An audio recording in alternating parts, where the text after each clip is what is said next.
Well, hello for those of you who may be watching live or maybe just listening.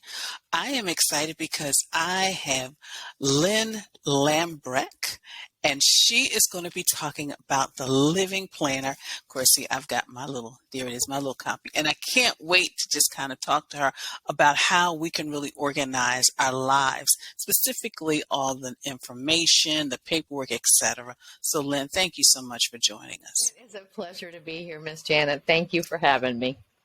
So, what made you decide to create the Living Planner?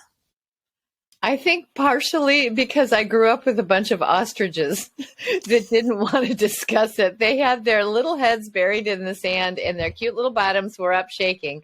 And I realized that I'm one to communicate. And I think part of it too is because I had situations when I was in my 20s and then going on then throughout life that when I was a volunteer emergency team responder and I saw the impact of sudden loss on families that had not had those conversations. And maybe the third factor here is I fly solo.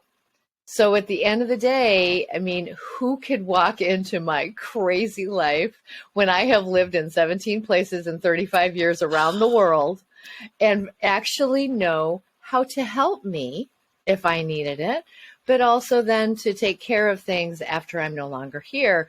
So I was calling it my, how do I leave a trail of breadcrumbs? Because I thought, all right, there's a whole bunch of administrative stuff in life that we're not taught. And we live through it, and that's when we go, holy mother. But it's also when we're unprepared and don't know, we don't know what we don't know. So I thought, okay, I'm going to put something in layperson terms, not in legalese, not with the, hi, I'm going to sell you a policy. Hi, I'm going to send you to the attorney. I mean, sure, I talk about those things, but it's more than that. It's our day-to-day life and everything we do on autopilot that was most concerning to me. You know, and it's interesting that we're having this conversation now because a couple of days ago, we kept getting the tornado watches, the tornado warnings, the watches, the warnings. Where do we go and how do we, and and it's like things like that sometimes we don't even know when it's going to happen, but we need to be prepared for something. So you already talked about the ostrich and just how you bury things. But I have to interject here. I grew up in tornado country. Okay. In the Midwest. I went to college in Florida with hurricanes.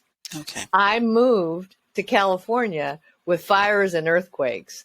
I used to oversee Seattle and Alaska, and I went through a volcano.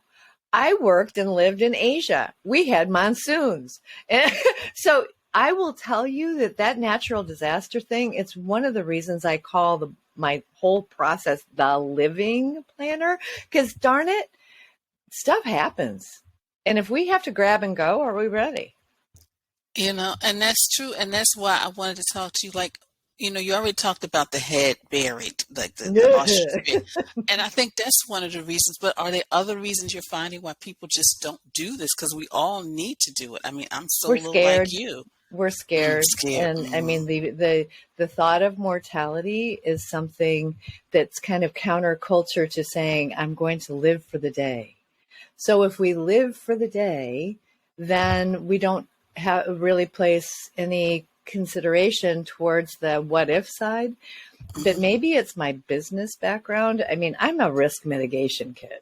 So it's kind of like if then scenarios or something that you work out. It's not like I'm going to, bring it upon myself, but that brings up superstition. And there are many people that have superstition about this. There's cultural and societal issues that come into play. There are, there's a lot of deepness to it. And I think within that depth, there is a tendency maybe to avoid. And I would much rather approach than avoid. I agree. And one of the things I wanted to talk to you about is sometimes like people are probably watching or listening and thinking, okay, I've hearing this over and over again. but the thought of it is overwhelming. And I I can know tell you from personal experience, it is because, like I it shared is. with you, Lynn, is when I got that list from my attorney, I was thinking, well, I thought I I, was organized. Now I got to get all this stuff together. I know. So, how does somebody just like really kind of get started? I mean, you've created this wonderful product. I'll put it up again that can kind of help them. Help them understand like all the things, but how does somebody even just like, okay, I'm going to do this and get started? One thing. One thing. We don't. Okay.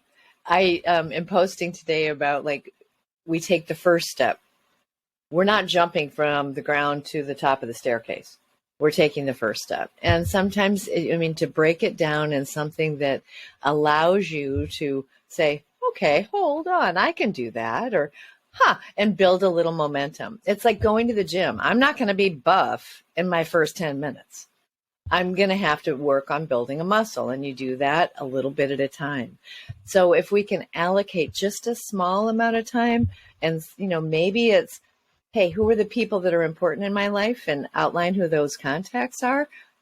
Yeah, okay, good. Does anybody else know about that if they can't get into your locked phone? Maybe I need to put that in a little document and have it, posted somewhere that people look when they, or know how to find. So just take a baby step. Mm-hmm. I liked it. I liked it. Just taking little steps. Because you're right. That's what I did. I had to like take baby steps. Like, okay, let me get all my passwords together. Now, what Well, other? take something My easy too, because you want yeah, to feel success.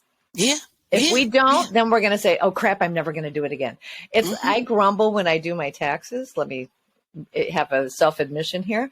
And so I figure if I'm going to go ahead and grumble, I might as well take something where I grumble less, Mm-hmm. because Mm-hmm. I'm doing something like, okay, I just added a new caveat to my whole password thing by adding the multi-factor authentication, because I Yeah. thought, okay, my people, my helper team, they're going to look at me and go, multi-factor authentication, you're such a geek. And I'm going to say, yes, I am, but I want to protect myself. And these are the Mm-hmm. accounts that are going to come in by an app. This is where it's going to come in by text.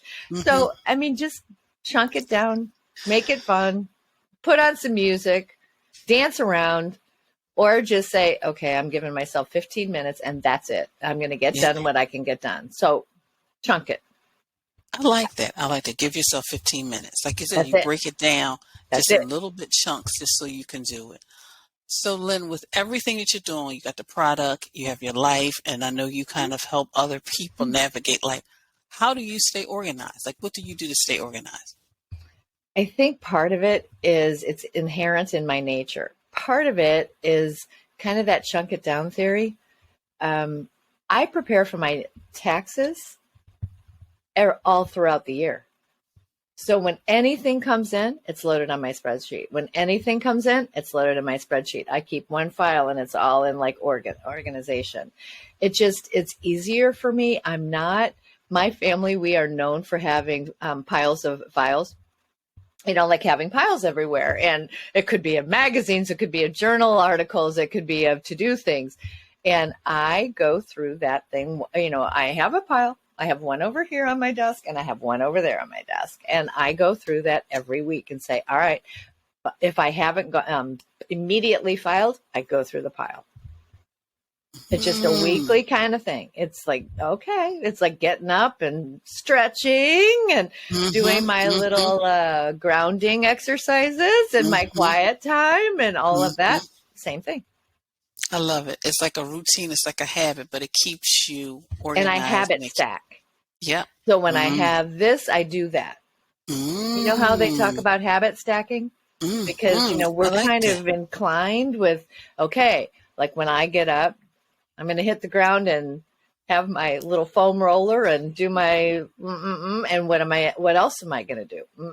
What Mm-hmm, else am I going to mm-hmm, do? And then it becomes routine.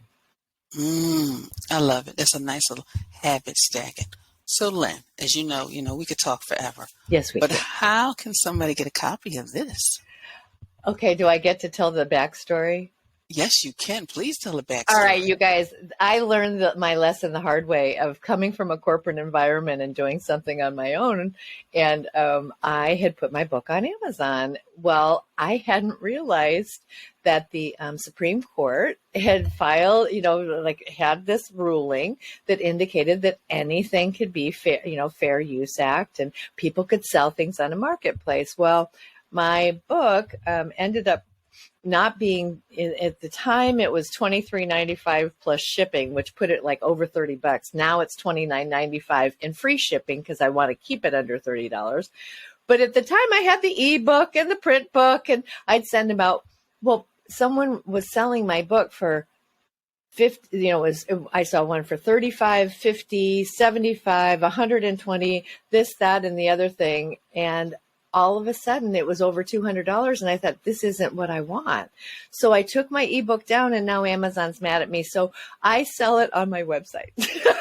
thelivingplanet.com. I learned my lesson the hard way. So just know that if you, sometimes there are things that come at you when you don't expect it, even when you do research. And guess what? Pivot, plan B, go That is for so it. true. That is so true. That's so true, Lynn. I will have a link to your site on the description so people can, Thank order it you. directly from you. But yes, I know about the pivot because I told you about my Instagram pivot where I had the old name, but somebody decided to take that. So now I'm under a new name, Janet the Organizer. I Sometimes know. you And just you gotta guys, just move forward. we do. And it's not going to knock us down. I Mm-mm. think, or how about this? It's not going to keep us from getting back up, because we Mm-hmm. get knocked down all the time, and I'll Mm-hmm. skin my knees all the time, but That's true. I also get up.